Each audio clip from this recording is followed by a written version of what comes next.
सकाळी सकाळी आपल्या डॉगला जेव्हा आपण केजच्या बाहेर काढतो तेव्हा आपल्या आजूबाजूचा परिसरात त्याला फिरवणे खूप महत्वाचं आहे.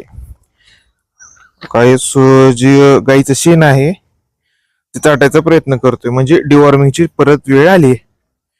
तर मग अशा वेळेस जर आपण तर खाऊ द्यायचं, त्या टाइमला आपण काय म्हणायचं, नो, टाक,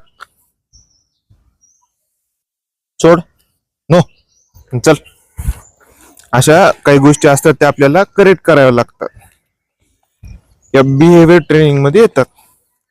चल, आता काय याला पॉटीसाठी सुद्धा आपल्याला असंच घराच्या बाहेर फिरवावं लागते खाऊ घातल्याच्या नंतर. सकाळी सकाळी पहिल्यांदा काढले त्यांनी कॅमेरा चालू करायच्या अगोदर केलीये. परत जेव्हा तुम्ही खाऊ घालता, खाऊ घातल्याच्या नंतर त्याला बाहेर काढायचं.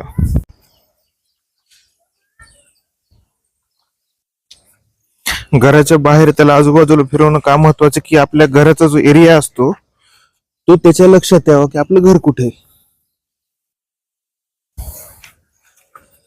बेसिक मुवमेंट असतात कानाच्या, ज्या बेस मध्ये झाल्याच्या नंतर इयर लवकर स्टँड होतात.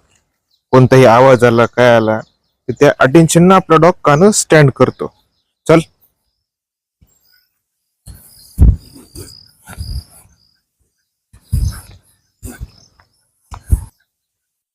काय स्टार्टिंगला आपण आपल्या डॉगला चालू द्यायचं सोबत, त्याचा कॉन्फिडन्स बिल्ड करायचा.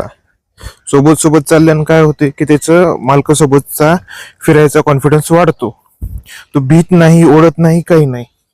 चल, आणि जेव्हा तो प्रॉपर आपल्यासोबत चालायला लागतो त्या टायमिंगला आपण मग त्याला प्रत्येक वेळेस लेफ्ट साइडने चालवायचं.